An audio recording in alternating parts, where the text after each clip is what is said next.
Hey, Miss Yi. It's Holden here. Just here to present a slideshow that I prepared for you for your trip to Japan. I hope this helps. So here, the title is Understanding Japanese Business Etiquette, prepared for yourself, Miss Yi, prepared by myself, Holden. And yeah, let's get into it. All right, first slide is the essential recommendations for business in Japan.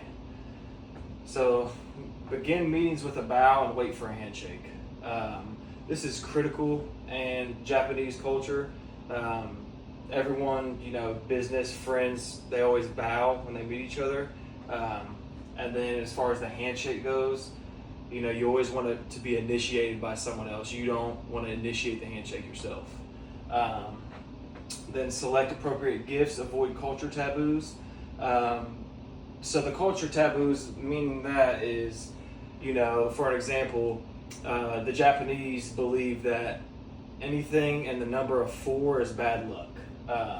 So like, if you gave them a set of, 4 coasters for your table to set a drink on, that's bad luck to them. So try to avoid any cultural taboos. Dress conservative with professional attire. They like dark colored clothes, not a whole bunch of jewelry or anything like that. You got be punctual and respectful of time. So this is another big one. The Japanese are super strict on time. So, being on time is being late there. So I really advise you just making sure you're very punctual with your timing and being on there, as soon as, if the meeting's at 6, be there at 5:58. And then follow proper dining etiquette and gestures. So this, we'll get further into, each one of these bulletins. And then use subtle and direct communication. All right, for slide number 3. Business etiquette insights, Japan business practices. So leading back to that last page, just kind of break some of the stuff down. The greetings, bow first, handshakes are less common. So, touch on that again. You always bow when you greet someone, and handshakes, you always want to wait for someone to give you a handshake. You don't want to initiate it. The attire, like I mentioned last slide, dark colored suits and minimal jewelry. Gifts, modest, high quality gifts. So don't, bring them nothing super cheap. That's not a good first impression per se. And then meals. So when you're eating, you want to avoid using chopsticks improperly, and let the host lead. So you'll kind of let the host lead how the dinner's going. And then as far as the chopsticks, you never want to point them vertical. So you never want to have them up like that. And then the time, already touched on that. Be on time. Punctuality is crucial. You can't stress that enough there. If you're late, it's like a very disrespectful thing to the Japanese. So make sure you're on time. And then the communication's indirect. We'll touch a little bit more on that on another slide as well. All right, slide 4. It's cultural context of Japan. So the geography of Japan, it's a mountainous island, which just means, it's tons of hills, mountains, not a flat plain, we live in Ohio, it's majority flat, you got some valleys and dips.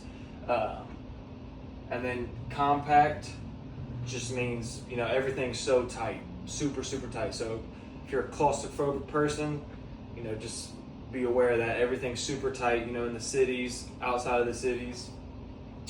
The history, there's tons of history on Japan, but, with the samurai era, the kings and all that. And then after the, post World War II is when the rapid modernization took off. They started inventing a whole bunch of things. The religion, the 2 main religions are Buddhism and Shintoism. And like I said, there's other religions, but that's the 2 you would want to be up to date with when visiting Japan. Impact, So they're very hierarchy-based culture, just meaning, if you've already been in a business for 20 years versus someone who's been in the business for 2 years, that company's always going to value and favor majority of the time the person who's been there for 20 years, just, off the strength of seniority. Respect and guide behavior. Respect, guide behavior is a big thing, A big thing that they stress is always respect everyone, but specifically your elders. And that just leads back to the hierarchy mindset that they have. Right. And then why cultural awareness is important. Cultural awareness equals competitive advantage. So, if you're up to tune and up to date with the Japanese culture, it's going to be a lot easier for you to make relationships with a friend or a business person. Everything that we talked about in previous slides, the being on time, the dress etiquette, the meals, all that, play into a part of this right here. Missteps can damage relationships. Leads back to that. If you're late, if it's your first impression or your second impression of one of the business people that you're trying to meet, and you're late to the meeting, that doesn't look good on you at all. And then you have short, long-term success depends on trust. So that goes without being said. People aren't going to do business with someone who they don't trust, and that's reasonable. And then Japanese business people expect etiquette and preparedness. So just use proper etiquette and always be prepared. Your notes for a meeting, be prepared with those. And then cultural fluency demonstrates professionalism. Back to that. If you're fluent with their culture, with their meals, with just everything down the line, you'll gain tons of respect. It'll be a lot easier for you to build relationships with just a friend or the business people that you're, going down there to connect with. Communication often relies on nonverbal cues. So this kind of touches back on the communication part. The Japanese are very subtle, and they don't always say what they mean per se. They could say one thing and mean the complete opposite. Sorry about that. Say one thing and mean the complete opposite, especially if they're in a group setting with someone like yourself who is new to the business, or just trying to become business partners. Everything isn't going to be how you seem. Everything that they say won't be really what it is. So you just have to pay attention to nonverbal cues, gestures, things like that.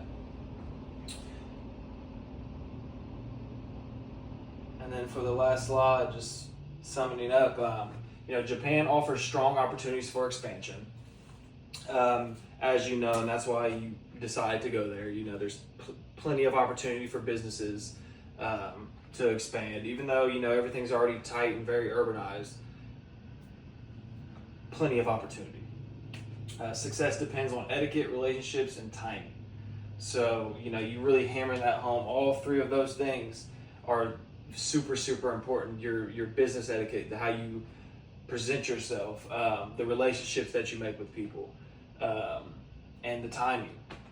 Timing's a big thing. They really, really value someone who can show respect and be on time. Moving forward, you definitely, aside from this PowerPoint that I'm presenting to you, you want to take some time out of your day to, invest in cultural training. That you can kind of touch on everything that I went over here with you. And then aside from that, whatever you feel that you may not be up to date on, or if I missed anything possibly, that's some stuff you would want to, try to do a little bit more research on before your flight out there. And then prepare for indirect communication and focus on other cues. So that's another big thing. Everything isn't always what it seems to be in Japan. They're not always so straightforward. It's indirect communication, so you have to pay attention to nonverbal cues and just body language, anything of that sort. So yeah, that's pretty much everything I have for you for the PowerPoint.